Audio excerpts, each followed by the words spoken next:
Why couldn't you ever acknowledge 3 before or after his death? I never, like, what was the point? Don't rap beef with nobody. I ain't got no rap beef with no rapper in my city. No rap beef. And they was just, all that was just something that they heard, you know, shit. You know, they not in the streets, so, you know, their job is to report, like, the news. So, you know, they just going off what they heard, you know. So, like, nah, I just cleared it up on my interview when I went up there and talked to them. Man, whoever got the motherfucking freeway blocked off need to get y'all shit together, dog. God damn. Nick ain't get on the fucking freeway. This new studio footage of MO3 and Yella Beezy is blowing up online, and for good reason. It shows the 2 Dallas rappers laughing, vibing, and making music together like everything was all good. But just a short time after this moment was captured, MO3 would be gunned down in broad daylight. And when Beezy was asked about it back then, he brushed it off like it meant nothing. Now years later, Beezy, real name Marquise Conway, is behind bars, facing capital murder charges for MO3's death. According to police, he didn't just know about the killing, he allegedly helped plan the entire thing. So how do you go from sharing a mic to setting up a fatal ambush? And where does a mysterious woman fit into the story? We're breaking it all down because this case just took a dark and unexpected turn. The resurfaced video posted by College Kid on X shows MO3 and Yella Beezy in the studio, laughing it up with zero tension in the room. It's the kind of footage fans love to see, 2 hometown stars coming together. But the timing, that's what's sending shockwaves. This clip dropped just days after Beezy was officially arrested and charged with MO3's murder. Prosecutors say Beezy orchestrated a hit, allegedly using a young man named Kewan Dontrell White to carry it out. If that's true, then this wasn't just a rap beef or a random act of violence. It was a calculated setup, a cold move hidden behind smiles and studio lights. TMZ reported that MO3 was tragically shot in the back of the head, right there on the freeway in broad daylight. The shooting didn't seem random. It felt precise, like someone knew exactly where he'd be and when. The woman's identity has never been officially released, but fans did what fans do, digging through social media, looking for connections, and many believe she was tied to someone in Beezy's inner circle. No confirmation, no denial, just a whole lot of silence. And in that silence, the internet built its own theory, one that keeps getting louder with each new update. Last year, during an interview with the Lamp Channel, Yella Beezy finally spoke up. Kind of. He didn't get emotional or defensive. Instead, he calmly brushed the rumors off, saying, "Certain things need to be addressed, certain don't. Stop attaching me to all that, because it ain't got nothing to do with me." It sounded rehearsed, like a line he'd practiced for a while. Now Beezy is sitting in Dallas County Jail with a $2 million bond. WFAA released footage of his arrest, his hands cuffed behind his back, surrounded by officers, walking in silence. He looked around, but didn't say a word. Reporters reached out to his team and to the Dallas Police Department, but nobody responded. The Dallas County District Attorney's Office only gave a short statement. "We do not comment on pending cases." With Beezy now in custody and the footage out there for the world to see, the conversation naturally circled back to the bigger question. How did things get this far? The beef between MO3 and Yella Beezy didn't explode overnight. Both artists were climbing the ranks in the Dallas music scene in the late 2000s and 10s. They were both from Oak Cliff, a claim that carries serious weight in Dallas. But things started shifting when a well-known Dallas comedian, Roy Lee, entered the picture.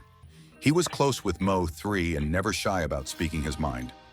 In 2017, Roy Lee called out Beezy's Oak Cliff ties, publicly siding with MO3.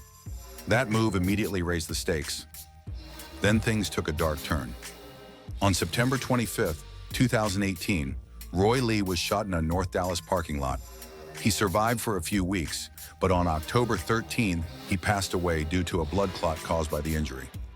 Just one day later, October 14th, Yella Beezy was shot 8 times in a drive-by. He survived, but for many it looked like retaliation. 2 major incidents, just 24 hours apart. The tension had gone beyond music. It was now life or death. In 2024, Beezy appeared on Can I Vent and was asked why he never spoke about MO3's death. Not before, not after. His answer was cool and detached. He claimed Mo3 was dismissive, that Mo3 was jealous of his success. That statement landed hard. It made it clear their issues ran deeper than rap. It wasn't just competition, it was personal. Then in another interview, Beezy tried to backtrack a bit. His tone softened and he offered a more neutral response when asked about Mo3's impact on Dallas music. That was the only time he seemed to give any kind of respect, but it didn't match the attitude he showed before. And fans caught the contradiction immediately. Of course, Mo3 had his own interviews. After Beezy was shot in 2018, Mo3 was asked about it. His answer, cold. It is what it is. No sympathy, no pause. Just straight to the point. He also once said the beef was over, what people think they heard, implying the drama was more perception than reality. But his music and lawsuits told a different story. The tension was real, the threats were real, and now the consequences are unfolding in real time. So when news of Beezy's arrest broke, the internet lit up. Twitter wasted no time. One person tweeted, Yella Beezy just threw it all away, had every opportunity to walk a clean path and still chose chaos. Thought he got away with it. 5 years later, they got him. Another one said, he's the definition of a friend turned enemy. You really can't trust anyone. And just like that, a rap beef that started with jokes and diss tracks turned into a real-life tragedy, and now a criminal case. And then came the tweet that really set the tone. Texas gave Tay-K 55 years and he didn't even pull the trigger. He was just there. So what do you think they're gonna do to Yella Beezy on a capital murder charge? That one hit hard. People weren't waiting for trial dates or verdicts. Social media had already decided. Whether guilty or not, Beezy was getting dragged in every comment section, group chat, and forum. The judgment wasn't just about the current charges, it was about a pattern. And that pattern had been unfolding long before anyone said the words, capital murder. Let's talk legal history. Back on February 14th, 2021, Beezy was arrested in Dallas for unlawful possession of a firearm. He didn't sit long, released the same day, but that was just the beginning. In August that same year, he was picked up again, this time on charges involving drugs and another weapon. Details were vague, but it was enough to raise eyebrows. Then came the big headline in November 2021. Arrested in Plano, Texas, Beezy was charged with sexual assault in yet another weapons charge. It made waves. Though the assault charge was dropped in June 2022, people tend to remember the arrest, not the outcome. Fast forward to July 2024, Beezy's name showed up again, this time in a lawsuit involving Chris Brown. 4 men claimed they were invited to a VIP experience at a Chris Brown concert in Fort Worth. But the night took a turn. They said they were assaulted by Brown's entourage and alleged Beezy was part of the chaos.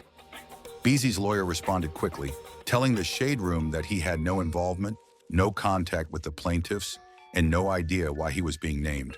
But the damage was already done. Add it all up, firearms, lawsuits, high-profile accusations, and suddenly people found it harder to believe he was just in the wrong place at the wrong time. But to really understand how Beezy got to this point, you have to go way back. Before the headlines, before the courtrooms, he was just Marquise Conway, a young kid from Oak Cliff, Dallas. His early years weren't easy. At 12, he lost his father, tragically on Mother's Day. That kind of trauma shapes everything. It changed the course of his life. He spent his childhood playing football and basketball, dreaming of going pro like so many kids do. But life had other plans. As a teen, he joined the Crips and started selling drugs, not for clout, but out of necessity to help support his family. He graduated from Lancaster High School, but his heart was already in music. Inspired by artists like Boosie and Kevin Gates, he started writing lyrics at 13. By 14, he dropped his first mixtape, Mash Mode Overload. Then came Lil Yella Mane. He kept grinding, releasing track after track. The turning point came in 2015 with Trap and Designer off his Broke Nights, Rich Days project. Then in 2017, everything changed. That year, he released Lightwork, Volume 2, featuring the breakout hit That's On Me. That track blew up, reaching #1, 56 on the Billboard Hot 100. It got him signed to L.A. Reid's label, Hitco, thanks to A&R Chris Turner. The momentum didn't stop there. In 2018, he dropped Ain't No Going Back, a solid follow-up that showed he wasn't a one-hit wonder. In his 5-part documentary, Ain't No Going Back, Beezy reflected on where it all began. Music wasn't my first dream, he says in the doc, directed by Ryan Snyder and premiered by XXL. I was good at sports, especially football. I really wanted to go pro. But at 13, music became the new path. He kept pushing, kept recording. Still, the success didn't come overnight. He admitted the early years were tough. He was putting out tapes, but Dallas radio stations weren't showing love. It got to me, he says. I felt stuck. His mom, though, never let him quit. I think Beezy got frustrated, she says. It wasn't moving fast enough for him, but I always told him, don't give up. You've got this. And then came Trap and Designer. That song didn't need a radio cosign. It blew up in the streets. In Dallas, it's all about fashion and flex. The girls want the ones dressed fly, Beezy explains. If you're not wearing this or that, they think you don't got money. It's like a fashion show out there. That song tapped into the Dallas lifestyle, where designer clothes aren't just an accessory, they're part of the culture. We really lived what we rapped about, he says. Even DJ Chaotic from 97.9. The Beat admitted he missed the wave at first. A friend told me about the buzz, Chaotic says in the doc. I called Beezy like, yo, I've been sleeping, but I'm not anymore. After that, I saw him everywhere. Beezy knows how important that track was. If I was from Atlanta, Trap and Designer would have been my That's on Me back then, he says.